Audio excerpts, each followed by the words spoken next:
Hello friends, कैसे हैं आप लोग। उम्मीद करते हैं अच्छे होंगे और स्वस्थ होंगे, मस्त पढ़ाई करते होंगे। तो आज हम आपके लिए लेके आए हैं समास। और भैया आप लोग हमारा सपोर्ट नहीं कर रहे हैं, जल्दी जल्दी सब्सक्राइब करवा दीजिए, 1000 के करीब करा दीजिए।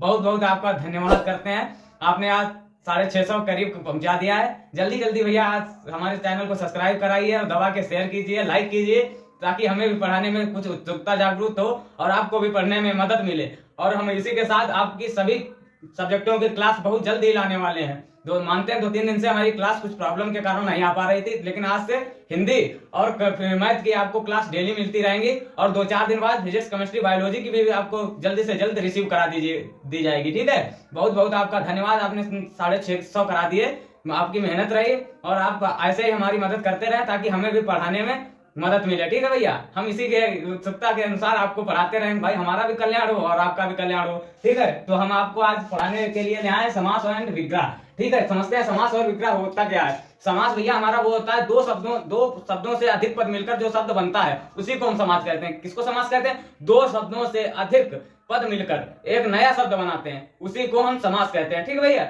और विग्रह किसे कहते हैं? और हाँ, संयोजकता तथा संक्षिप्त लुप्त होता है, उस संक्षिप्तीकरण लुप्त होता है, उसको समास कहते हैं। ठीक, आगे बढ़ा के लिखना। समास की वजह से हेडिंग लिखने को नहीं आती है। समझाने के तौर से दो शब्दों से अधिक मिलकर अधिक पद मिलकर एक नया शब्द बनाते हैं, उसी को हम समास कहते हैं। तथा संयोजकता तथा संक्षिप्तीकरण विलुप्त जिसमें होता है उसी को समास कहते हैं। और विग्रह क्या होता है? विग्रह हमारा वह शब्द होता है जो समास का अर्थ बताता है, उसे विग्रह कहते हैं। तो देखते हैं विग्रह उदाहरण देखते हैं। तो हेडिंग तो आपकी बता दी, उसके बाद आपको बताएंगे समास कितने प्रकार के होते हैं। इसका उदाहरण देखते हैं, समास और विग्रह का उदाहरण। जैसे आपका लिख के आ गया धर्मस्य युद्धम, धर्मस्य युद्धम। तो इसके लिए आपको करना क्या होगा? आपको बनाना है समास विग्रह। ठीक है, विग्रह का क्या अर्थ होता है? समास का अर्थ बताना। ठीक है भैया, तो धर्मस्य युद्धम, धर्म युद्ध। ठीक है, धर्मस्य युद्धम का हिंदी में अर्थ हुआ धर्म युद्ध। तो धर्मस्य युद्धम के लिए क्या होगा? धर्म और युद्ध। ये आपका एक तरीके से देखें तो ये आपका एक द्वंद्व समास भी हो गया। द्वंद्व समास में क्या होता है? दोनों पदों में, पूर्व पद या उत्तर पदों में, दोनों पदों में, पूर्व में हमारा पहला पद और उत्तर पद वाला, उत्तर पद जिसको बोलते हैं वो बाद का पद होता है। तो दोनों पदों को में प्रधानता दी जाती है, उसी को हम कर्मधारय समास कहते हैं। ठीक है, उदाहरण देखते हैं इसका। अभी कर्मधारय समास, द्वंद्व समास आपको पढ़ाएंगे। ठीक है, द्वंद्व, कर्मधारय सभी समास पढ़ाएंगे। और पहले देखते हैं समास और विग्रह। जैसे धर्मस्य युद्धम लिखा है तो धर्म और युद्ध। ठीक है, ये आपका हो गया, ये आपका समास विग्रह हो गया। उसके बाद हम देखते हैं, पहले देखते हैं समास के कितने होते हैं। समास के कुल 6 भेद होते हैं। ठीक है भैया, समास के कुल हमारे 6 भेद होते हैं, जो कि तो वो अव्ययी भाव और तत्पुरुष होता है, जो वो आपके पेपर में नहीं पूछा जाता है। हाई स्कूल के पेपर में 4 समास पूछे जाते हैं। कौन कौन? बहुप्रिय, द्वंद्व, द्विगु और कर्मधारय। ठीक है, और आपके इंटर में सिर्फ 2 ही समास पूछे जाते हैं। कौन? कर्मधारय और बहुप्रिय। ठीक है, आपकी बुक में भी दिया है, देखना जाके। ठीक है, तो देखते हैं अव्ययी भाव, अवयवी भाव नंबर 1। नंबर 2 आपका हो गया तत्पुरुष, तत्पुरुष नंबर 2 हो गया। और नंबर 3 आपका हो गया द्वंद्व। नंबर 4 आपका हो गया द्विगु। कौन सा समास? द्विगु समास, द्विगु समास। नंबर 5 कर्मधारय समास। नंबर 6 हो गया आपका बहुप्रिय समास। ठीक है, इसमें भी समास लगा लेना। समास इसमें भी समास, इसमें भी समास लगा लेना। ठीक है भैया, ठीक है, ये आपके 6 समास हो गए। अब विभाव, द्वंद्व समास, तत्पुरुष, द्विगु समास, कर्मधारय, बहुव्रीहि समास, ये आपके कुल 6 समास कहते हैं। समास, द्वंद्व समास, देखो हमारे समास तो 6 हैं, ठीक है, उसमें आपको समास पढ़ने कितने, सिर्फ 4। हमें देखो आपका परीक्षा का टाइम बहुत नजदीक है और एक ना एक दिन आपको परीक्षा की तरफ लेते जा रहा है, ठीक है, तो आपको उसी चीज का पढ़ना है जो चीज आपके लिए लाभदायक हो। जैसे ब्लड प्रेशर लो जब आदमी का होता है तो उसे ब्रेकाडाइन इंजेक्शन दिया जाता है, क्योंकि उसको पॉजिटिव शरीर में पॉजिटिविटी आने के लिए, ठीक है, सक्रियता आने के लिए। तो उसी प्रकार से आप लोगों को इस समय वो चीज पढ़ना है मन लगा के जो चीज आपने नहीं पढ़ी है, या फिर वो चीज पढ़नी है आपको जो चीज पेपर में ये मान लो कि आनी ही है, आपके पेपर में नहीं फंसा तो दूसरे के पेपर में फंसेगा, ऐसा हो ही नहीं सकता ये फंसे ना। आप उम्मीद पे कायम रखो, उम्मीद पे दुनिया का है, ठीक है। तो देखते हैं द्वंद्व समास। द्वंद्व समास क्या होता है, दोनों पदों में, दोनों पदों में। अच्छा भैया दोनों पदों में क्या है, दोनों पदों यानी कि पूर्व पद तथा उत्तर पद। पूर्व पद का मतलब बताया पहला पद, उत्तर पद बाद का पद, ठीक है, दोनों, इसीलिए हमने लिख दिया दोनों पदों में प्रधानता, प्रधानता होती है और बीच में और शब्द होता है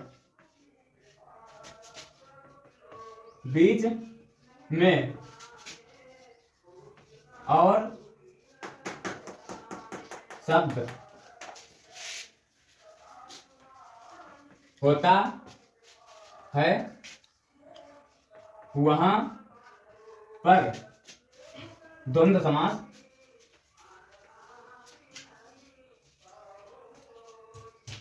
द्वंद्व समास होता है, ठीक है भैया।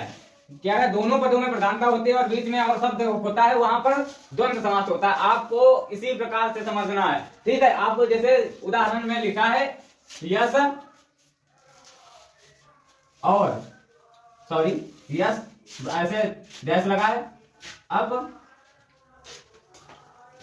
यस, यस और आपके लिए लिखा है यस, इसका कहता है समास और विग्रह कीजिए। ये तो समास है, विग्रह कीजिए। विग्रह का अर्थ होता है समास का, विग्रह का मतलब होता है समास का अर्थ बताना। तो इसका क्या हो गया, यस और अपयस, अपयस, ठीक है। इसी प्रकार देखते हैं माता पिता, माता और पिता और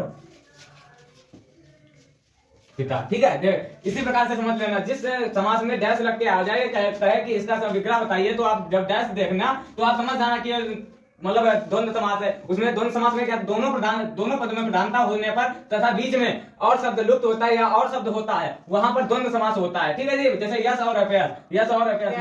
द्विगु समास क्या होता है, द्विगु समास हमारा वह समास होता है जिसमें पूर्व पद यानी कि पूर्व में पहला पद संख्या वाचक विशेषण होता है, वह वो क्या कहलाता है, हमारा पहला पद संख्या वाचक होता है तथा वह समूह का बोध कराता है। मतलब वो द्विगु समास हमारा क्या कहता है, वह शब्द जो वह समास जो पूर्व पद यानी कि पहला पद संख्यावाचक विशेषण होता है तथा समूह का बोध कराता है, वह द्विगु समास कहते हैं। देखते हैं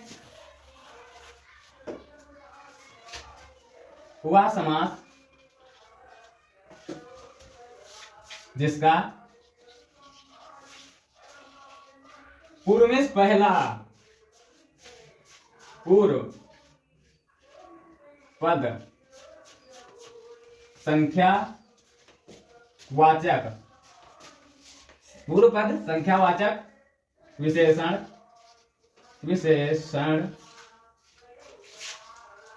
का बोध कराता है, वह शब्द वह समास जिसमें पूर्व पद संख्यावाचक तथा विशेषण का बोध कराता है तथा समूह का बोध कराता है, तथा समूह का बोध कराता है, वह द्विगु समास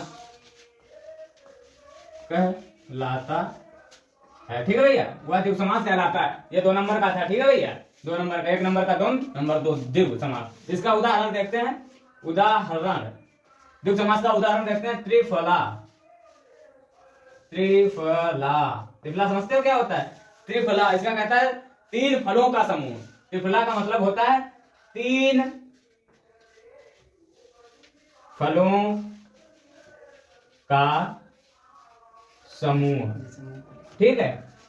वह समास जिसमें पूर्व पद संख्यावाचक, पहला पद त्रि मतलब तीन, संख्यावाचक विशेषण का बोध कराता है तथा समूह का बोध कराता है। त्रिफला है, इसके साथ है फल, तो क्या होता है? पूर्व पद संख्यावाचक विशेषण का बोध कराता है तथा समूह का बोध कराता है, वह द्विगु समास कहलाता है। त्रिफला, तीन फलों का समूह, इसी को कहते हैं हम द्विगु समास। ठीक है। ऐसे मतलब संख्या पूर्व पद जो जिसका पूर्व मेरा पहला पद त्रिफला लिखा मिल जाए आपको, त्रिफला है, चौराहा है, नवरत्न है, यानी कि संख्यावाचक शब्द मिल जाए, आप समझ लेना कि ये द्विगु समास है। आप तुरंत उसका विग्रह कर देना, तीन फलों का समूह, चौराहा, चार राहों वाला। ठीक है भैया, इसी प्रकार से आपको लिख देना है। तो अब हम आपको लिख दिए हैं दो समास जो क्लास 12 में, कक्षा 12 में पूछे जाते हैं भैया। ये सवाल वो लिख दिए हैं समास, देख लो, इनके स्क्रीनशॉट भी ले लेना। ठीक है। यही दो समास पूछे जाते हैं इंटर क्लास में।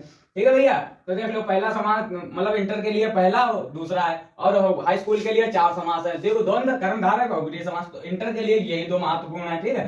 तो देखते हैं कर्मधारय समास क्या होता है। जिस समास में विशेष और विशेष अथवा उपमा और उपमेय का विग्रह करने पर जो विभक्ति प्राप्त होती है उसे कर्मधारय समास कहते हैं। कौन समास? कर्मधारय समास कहते हैं। जिस समास में विशेष और विशेष अथवा उपमान और उपमेय का विग्रह करने पर जो विभक्ति प्राप्त होती है उसे कर्मधारय समास कहते हैं। जैसे पीतांबर, पीला है जिसका अंबर। ठीक है भैया। पीला है जिसका अंबर, उसी को हम पीतांबर कहते हैं। अगला है महात्मा, महान आत्मा। वो वैसे स्क्रीनशॉट एक एक लिखाते थे पिछली बार में आपको दो समास लिखा है द्विगु द्वंद्व, उसमें मतलब डायरेक्टली लिखा है, तो उसमें स्क्रीनशॉट लेने के लिए काफी कठिनाई होती होगी, तो इसलिए हम पहले से ही लिख दिए ये समास। ठीक है। तो और हम आपको बनवा दे रहे हैं। जैसे पीतांबर, पीला है जिसका अंबर। ठीक है। महात्मा, महान जिसकी आत्मा, उसी को हम आत्मा कहते हैं। इस प्रकार से अगर आपको मिल जाए पीतांबर, महात्मा, तो आपको यही लिख देना है, महान आत्मा, पीला है जिसका अंबर, पीतांबर। ठीक है भैया। ये समास आपका कर्मधारय समास हो गया। आगे समास देखते हैं, बहुब्रीहि समास। जिस समास में ना पूर्व पद बताया, कई बार बता चुके हैं, पूर्व पद पहला पद होता है। जिस समास में पूर्व पद प्रधानता हो, ना पूर्व पद की प्रधानता हो और ना ही उत्तर पद की, ना ही बाद वाले पद की प्रधानता हो, बल्कि कोई अन्य पद में प्रधानता हो, बाकी मतलब जो भी अन्य पद हो उसमें प्रधानता हो, उसे बहुब्रीहि समास कहते हैं। जैसे दशानन, 10 मुख वाला, 10 मुख वाला, दशाना, उसी को बोलते हैं दशानन। एग्जाम्पल रावण। ठीक है। इंग्लिश में रावण बोलते हैं, हिंदी में रावण। ठीक है भैया, रावण। और नीलाकंठ, नीला है जिसका कंठ, उसी को हम बोलते हैं नीलकंठ। जैसे कि शिव के बारे में सुना होगा आप लोगों ने। शिव नीलाकंठ क्यों बोलते हैं? क्योंकि उन्होंने विष का प्याला पिया था, इसीलिए उन्हें शिव बोला जाता है, उसी को बोलते हैं नीलकंठ। लंबोदर, आप कमेंट में बताइए इसका क्या होगा। आपको हर चीज बता रहे हैं, लगातार आप बताइए जिस टॉपिक पे आपको वीडियो चाहिए, कौन सा टॉपिक आपको बहुत कठिन लगे वो टॉपिक आप हिंदी और मैथ में बताइए। बाकी अन्य सब्जेक्टों की भी वीडियो आपको बहुत जल्द ही मिलेंगी। और चैनल को सब्सक्राइब जरूर करिए भैया, लगातार हम आपके लिए मेहनत कर रहे हैं।